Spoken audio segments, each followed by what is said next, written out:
Hello friends, welcome back to my channel. उम्मीद करती हूँ कि आप सब अच्छे होंगे। तो जैसे कि आप जानते हैं कि जयशंकर प्रसाद द्वारा रचित छोटा जादूगर कहानी के ऊपर हम चर्चा कर चुके हैं। मैंने इस कहानी के जो भी महत्वपूर्ण प्रश्न हो सकते हैं, मैंने उसके ऊपर वीडियोस अपने चैनल पर अपलोड कर रखी हैं। अगर आप में से किसी ने वो वीडियोस नहीं देखी हैं तो आप मेरे चैनल पर जाके वो देख सकते हैं, ठीक है।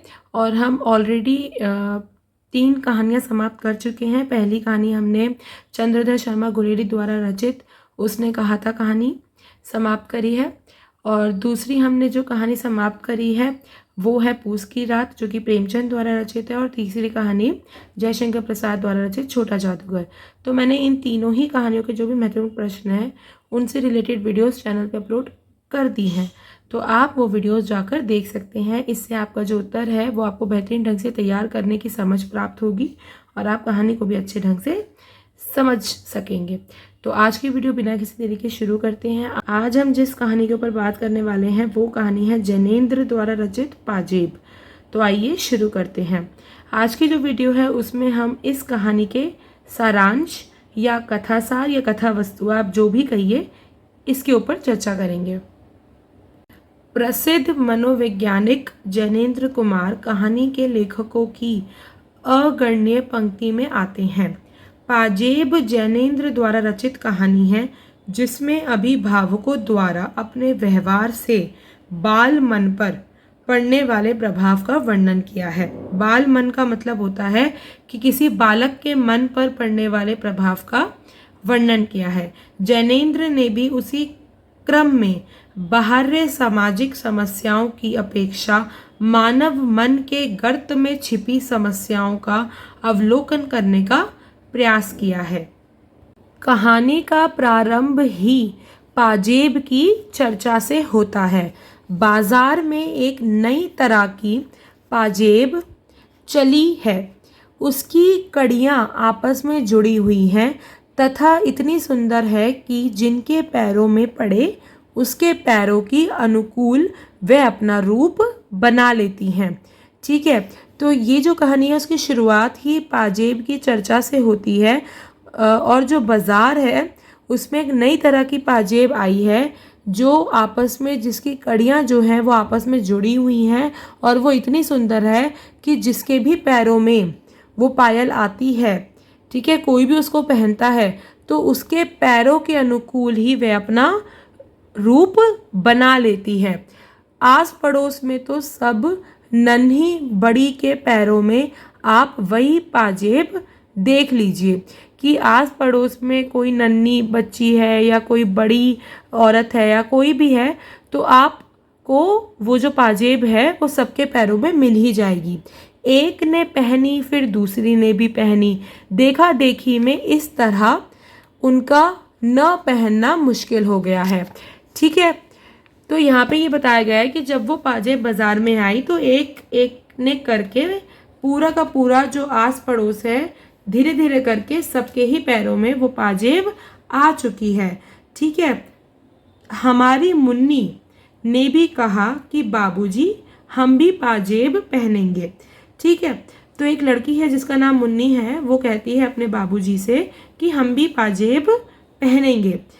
तो जो बाबूजी है वो कहते हैं कि मैंने कहा कि कैसी पाजेब? तो मुन्नी बोली कि हाँ, वही जैसी रुक्मणी पहनती है, जैसी शीला पहनती है। तो यहाँ पर देखा देखी के लिए जो मुन्नी है वो अपनी एक दो सहेली का नाम बोलती है कि जैसी रुक्मणी पहनती है, जैसी शीला पहनती है, मुझे भी वैसी ही चाहिए। तो जो बाबूजी है वो कहते हैं कि अच्छा अच्छा। तो मुन्नी बोलती है मैं तो आज ही मंगा लूँगी, ठीक है। तो बाबूजी बोलते हैं अच्छा भाई, आज ही सही, ठीक है। उस वक्त तो खैर मुन्नी किसी काम में बहल गई, लेकिन जब दोपहर को आई मुन्नी की बुआ, तब वह मुन्नी सहज मानने वाली नहीं थी। तो पहले तो किसी न किसी तरीके से वो काम में व्यस्त हो गई थी और वो बहल गई, वो भूल गई, ठीक है। लेकिन जब दोपहर में मुन्नी की बुआ आई उसके घर पे, तो मुन्नी सहज मानने वाली नहीं थी। बुआ ने मुन्नी को मिठाई खिलाई और गोद में लिया और कहा कि अच्छा, तो तेरी पाजेब अब के इतवार को ज़रूर लेती आऊँगी। तो जो बुआ है वो उसको मुन्नी को कहती है कि मैं इस इतवार को जब आऊँगी तब मैं तेरी पाजेब ज़रूर लेती आऊँगी। इतवार को बुआ आई और पाजेब ले आई। मुन्नी उन्हें पहनकर खुशी के मारे यहाँ से वहाँ ठुमकती फिरी। रुक्मणी के पास गई और कहा कि देख रुक्मणी, मेरी पाजेब। शीला को भी अपनी पाजेब दिखाई। तो जो उसकी सहेलियां हैं मुन्नी की, मुन्नी अपनी सहेलियों के पास गई और अपनी पाजेब दिखाई।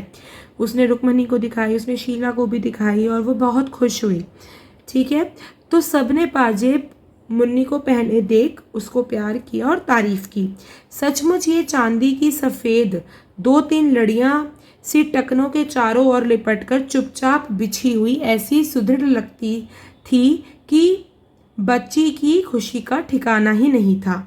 और हमारे महर्षि आशुतोष, जो मुन्नी के बड़े भाई थे, तो जो मुन्नी के बड़े भाई थे उसका नाम क्या था? आशुतोष। ठीक है, पहले तो मुन्नी को सजी धजी देखकर बड़े खुश हुए। वह हाथ पकड़कर अपनी बढ़िया मुन्नी को पाजेब सहित दिखाने के लिए आसपास ले गए।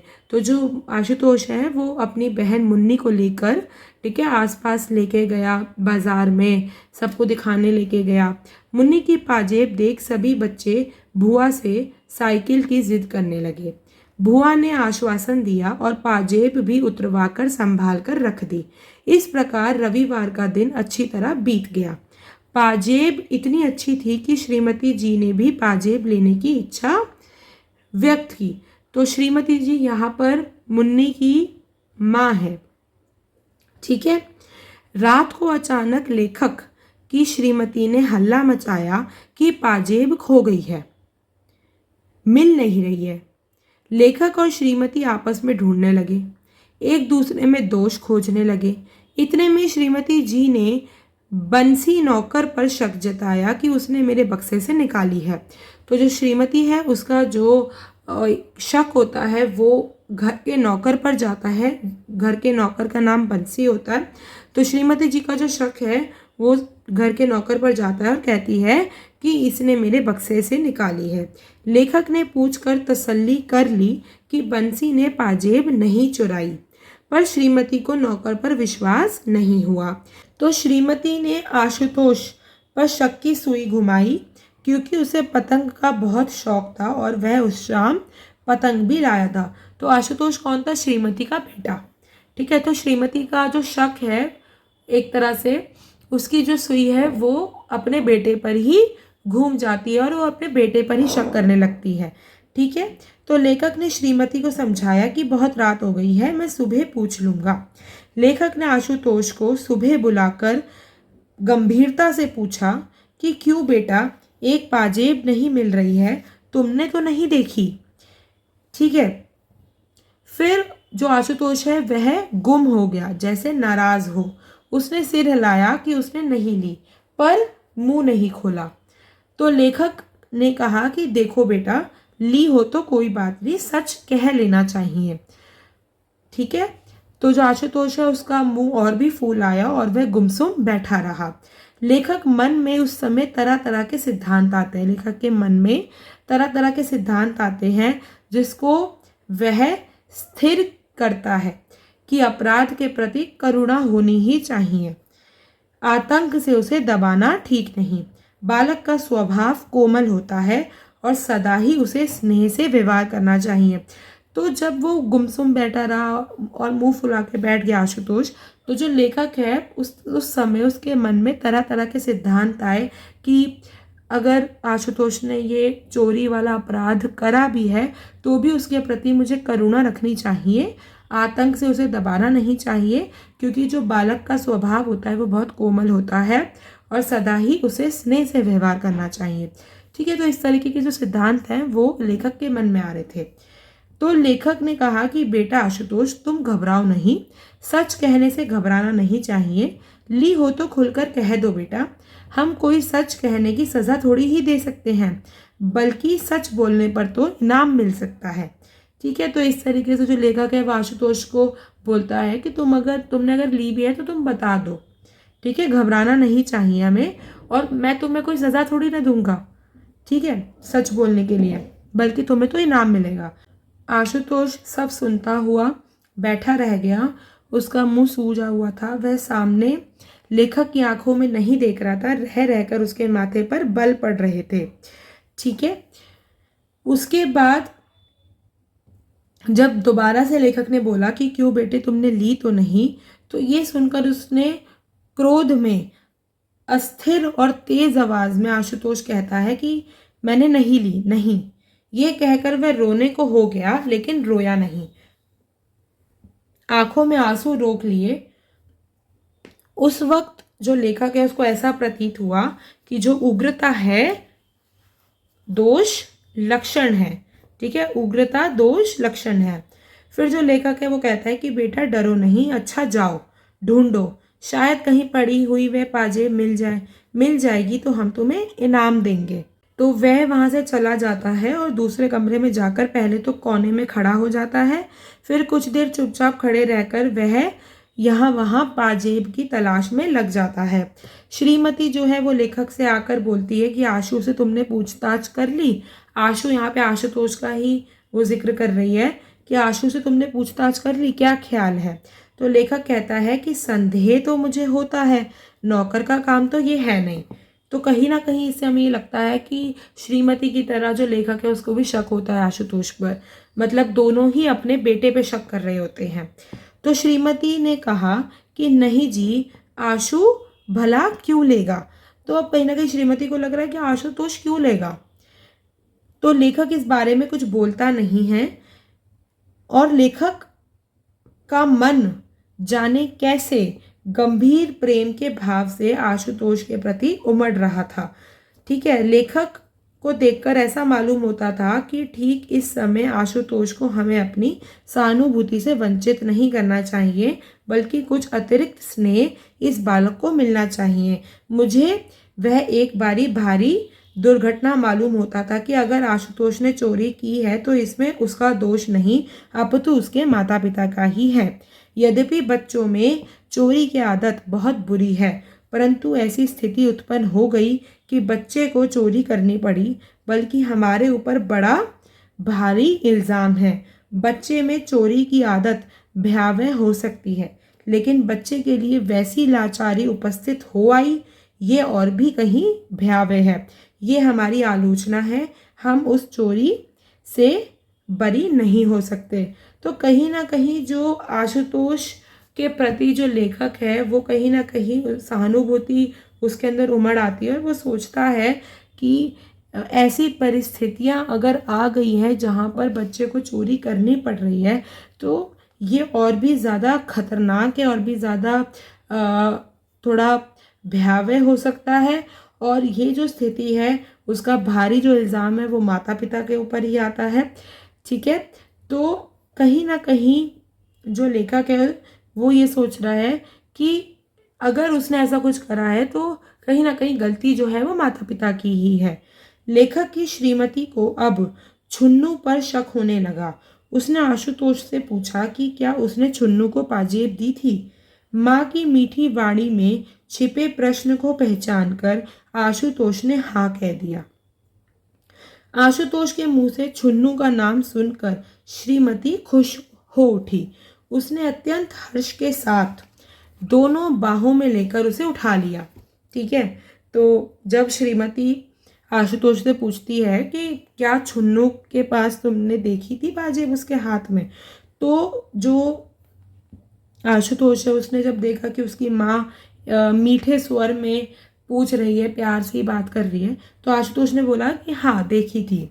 ठीक है, तो आशुतोष के मुंह से छुन्नू का नाम सुन के जो श्रीमती है वो खुश हो जाती है और वह आशुतोष को दोनों बाहों से भर लेती है। तो जब श्रीमती उसको बाहों में लेकर उठा लेती है तब जो लेखक है वो बोलते हुए आते हैं कि ऐसे ही बोल दिया करते हैं अच्छे लड़के, आशु हमारा राजा बेटा है। गर्व के भाव से गोद में लिए लिए जो माँ खड़ी थी, मतलब कि श्रीमती खड़ी थी, तो लेखक श्रीमती के पास जाता है। ये बोलते बोलते श्रीमती जो है वो आशु को अपनी गोद में लिए हुए खड़ी हुई है, ठीक है, खुशी में।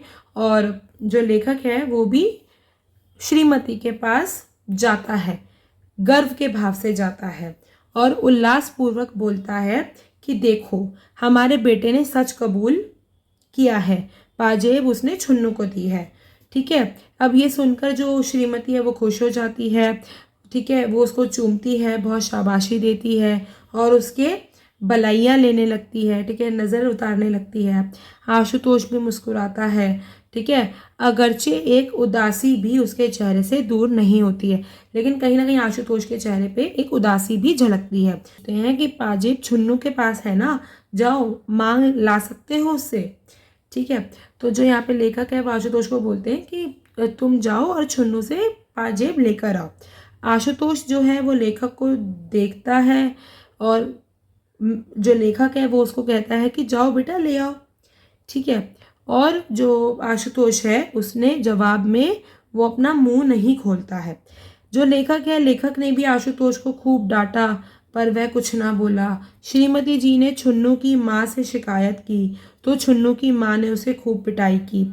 तो छुन्नू जो है वो श्रीमती का बेटा नहीं है, छुन्नू किसी और का बेटा है। ठीक है, तो लेखक ने भी आशुतोष को खूब डांटा पर वह कुछ ना बोला।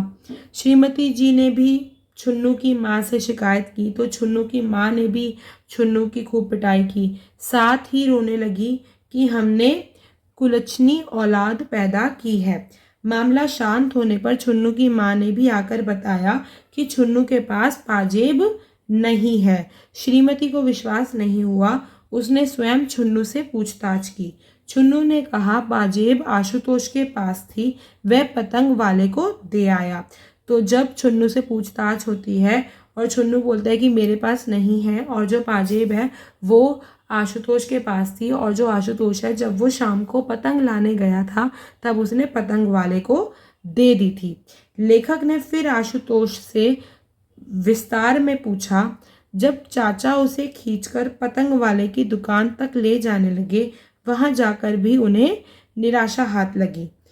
इसी बीच घर घर बुआ आ जाती है और पूछती है कि क्यों बच्चों को तंग किए जा रहे हो।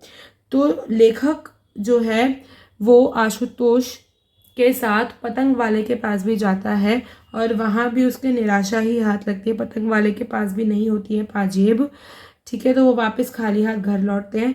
इसी बीच में जो बुआ है जिसने पाजेब दी होती है मुन्नी को, वो बुआ दोबारा घर पर आती है और बोलती है कि तुम क्यों बच्चों को तंग कर रहे हो। तो बुआ ने उनके मंगाए हुए कुछ कागज़ वो लेखक को देती है और फिर जैसे बुआ को कुछ याद आता है तो वह अपनी बास्केट की जेब से पाजेब निकाल कर देती हुई कहती है कि ये पाजेब उस दिन भूल से मेरे साथ ही चली गई थी। पाजेब देखकर सबको सांप सूंघ जाता है, इसलिए पाजेब वो लौटाने आती है। लेखक को लगा कि वह पाजेब नहीं बिच्छू है और कहानी का अंत हो जाता है। इस तरीके से जो कहानी का सारांश है वो यहीं समाप्त होता है। और कहानी जो ये है पाजेब, वो कहीं ना कहीं बाल मनोविज्ञान पर आधारित है और परिवार में माता पिता के एकाधिकार से जो पीड़ित संतान होती है वो किस प्रकार अवश हो जाती है, इसका वर्णन कहानी में किया गया है। ठीक है, तो हम ये देख सकते हैं कि ये जो कहानी है वो एक छोटी सी घटना पर आधारित है। ठीक है, कहानी का जो आरंभ है वो पाजेब से होता है। ठीक है, बाजार में एक नई तरह की पाजेब चली होती है और पैरों में जब भी वो जिसकी आती है वो उसी रूप में ढल जाती है। ठीक है, और आस पड़ोस में सब वही पाजेब पहनते हुए नज़र आते हैं। पहला कोई एक पहनता है, फिर दूसरा पहनता है, देखा देखी में इस तरह उनका न पहनना मुश्किल हो जाता है। ठीक है, पाजेब के खो जाने की जो घटना है कहानी का जो है वो मध्य भाग है। ठीक है, वो मध्य भाग है तथा बुआ जी द्वारा ये बताना कि पाजेब उनके पास ही रह गई थी, अर्थात पाजेब का मिलना कहानी का अंत कहा जा सकता है। जब पाजेब मिली तो एक तरह से वो कहानी का अंत है। तो ये जो कहानी है वो एक तरह से मनोवैज्ञानिक कहानी है, बाल मनोविज्ञान पर आधारित है और जो इसके लेखक हैं जैनेंद्र, वो भी मनोवैज्ञानिक कथाकार के रूप में ही जाने जाते हैं। तो मूल रूप से इस कहानी का जो सारांश है वो मैंने आपको कम से कम समय में समझाने का प्रयास किया है। मैं उम्मीद करती हूँ कि आपको अच्छे से समझ आ गया हो। और सारांश को समझना बहुत महत्वपूर्ण होता है क्योंकि अगर आपने कहानी पढ़ी है तो भी आप कई बार कहानी को नहीं समझ पाते हो जब तक आप उस कहानी के मूल रूप को ना समझो। तो किसी कहानी का सारांश को पढ़ना उसके मूल रूप को जानने जैसा है।